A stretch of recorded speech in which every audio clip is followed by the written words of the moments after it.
Okay, so my husband requested some hard-boiled eggs. Best way to do hard-boiled eggs. The peel just comes off in like one, I think it's vegetables, yep. One fell swoop. You barely have to like peel. Make sure this is sealed. Because I am going to make my barbecue cornbread bake. So it's like beans and barbecue chicken. I usually throw in a can of baked beans. I either do black beans or kidney beans, and then you put the cornbread mixture on top. It's so good. All right, got lots of water in there. I like to cook my beans down like really well. So beans, it needs to be, I'd rather be overcooked than undercooked. So I'm gonna do 53 minutes.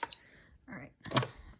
So I did go back to the Dollar Tree and get some more of these little containers to go in these tackle box thingies. I filled these up. I've got 3 of them full, and then this one's like halfway, a little more than halfway. And then I have 4 more that I could fill. I looked on Amazon a few weeks back at something similar to this. I don't know what the capacity of these are. Let me see if it says. No, it doesn't have how much anywhere on it. Anybody know? You want to take a guess? So you get 6 of those in a pack for $1.25. Each one of these holds 40. So I've got 120. So let me do the math. 120. So yeah, that ends up being $25. I mean, these were free because my husband got them in like a tackle box, lunchbox thing. $25 for 120 little containers. And I'll throw up a picture of what I saw on Amazon that I was thinking about getting, but now I don't have to. Okay, so making the cornbread bake, it's pretty easy. I always do a big dish of it.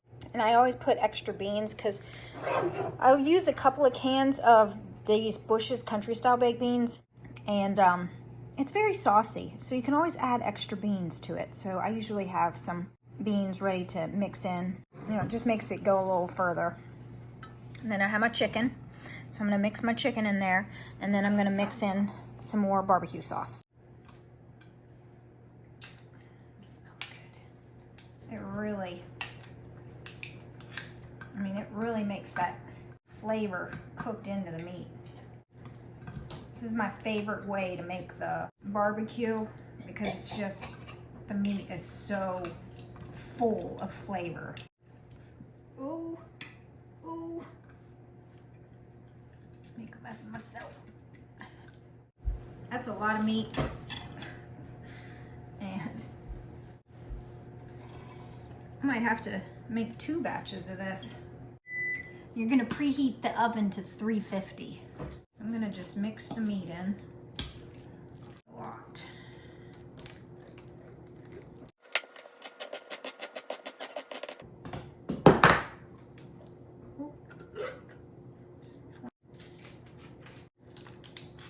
Add a little bit more barbecue sauce, or a lot.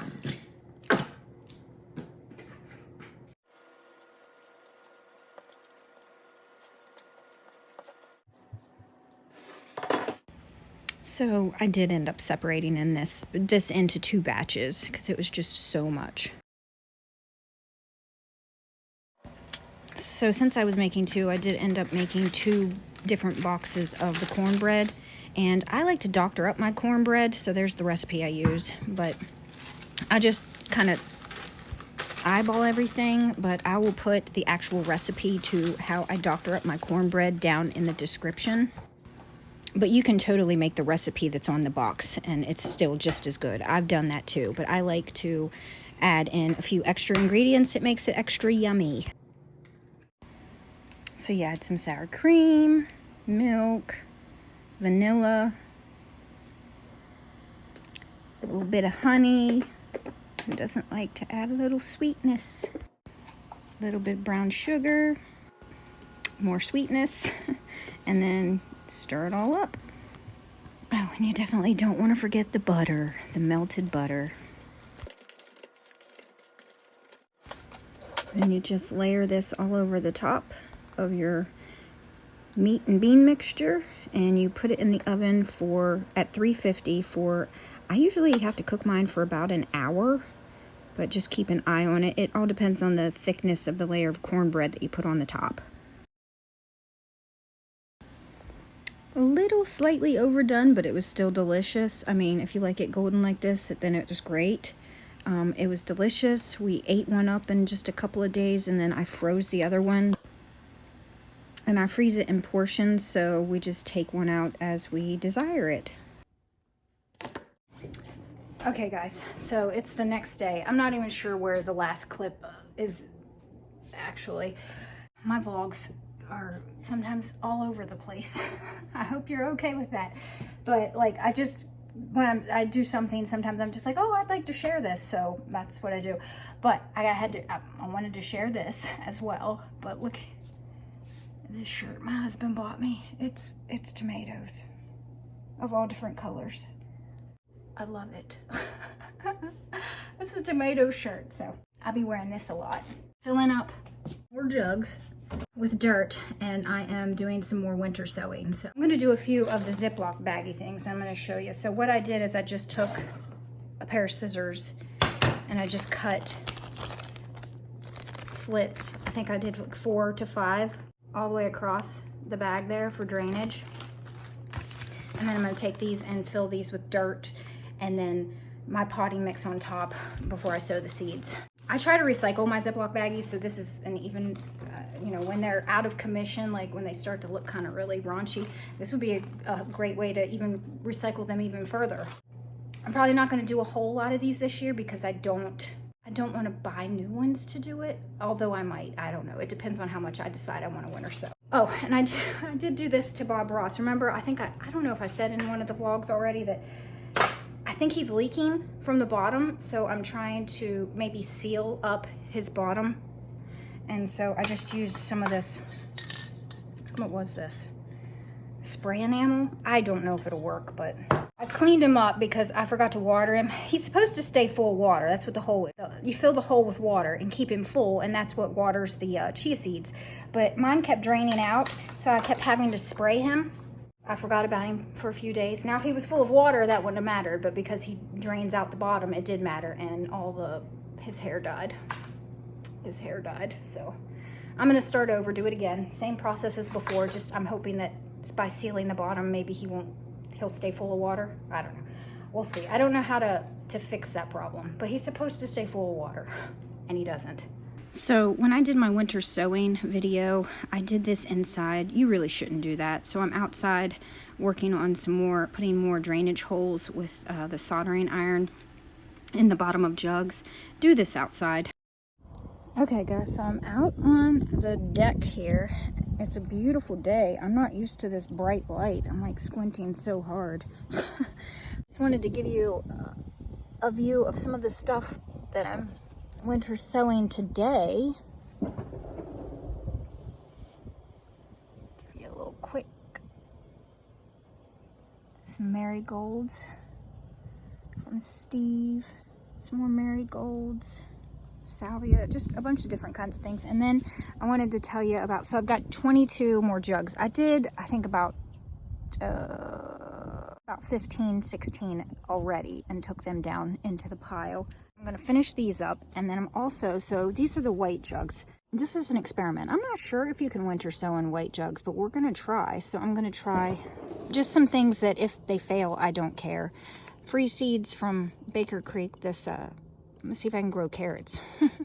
And then another free seed, Merlot lettuce. I actually hope this grows. I hope it works. And then I've got some broccoli rapini.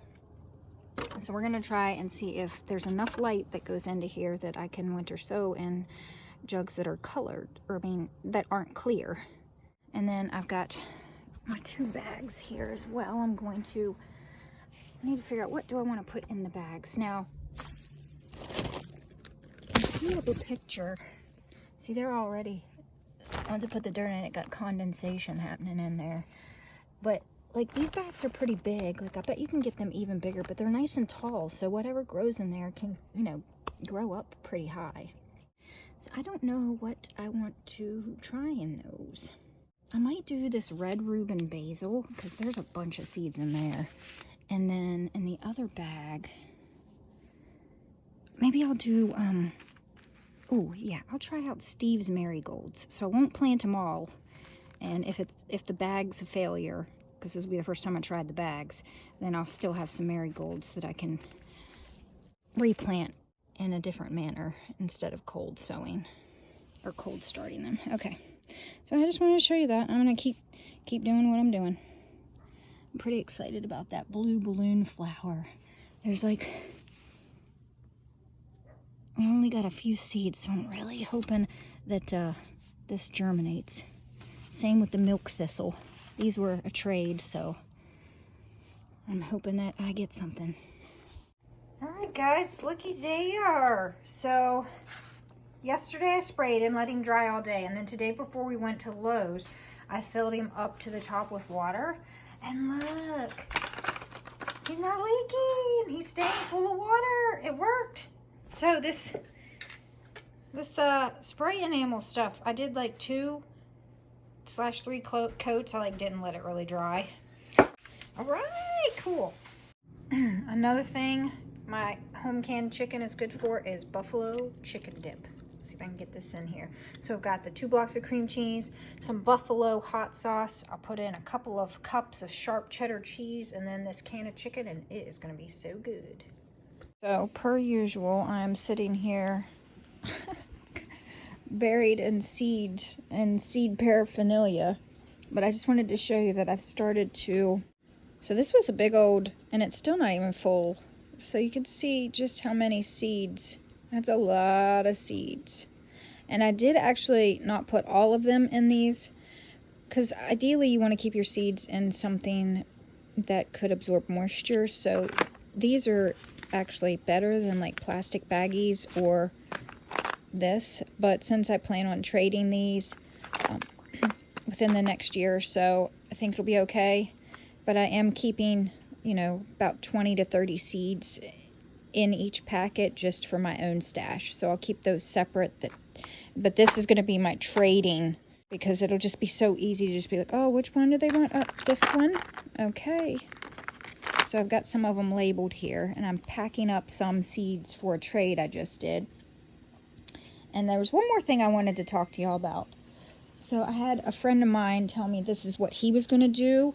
And so because I'm growing so many tomatoes and I want to keep track of, you know, how they grow, he said he was making note cards. So I've got note cards with the label of each of the tomato name.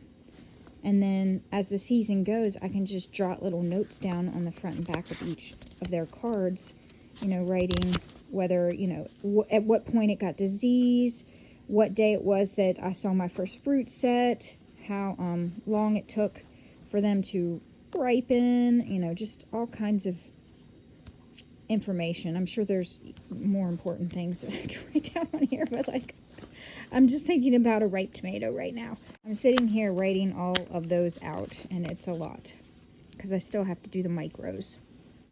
And what I think I'm going to do is where I plant, like I'm going to try to plant all of like Renaissance Farms in the same row and all of Forgotten Heirlooms in the same row. So I think I'm going to have like that, like all the Kazulas in the same spot. And what I think I'm going to do is I'm going to take and put each one of these in, like near where they're planted, inside either a Ziploc baggie or like a food storage container. That way they're like right there with a pen, and I can jot things down. And I think that's what I'm going to do. That sounds like a good plan to me.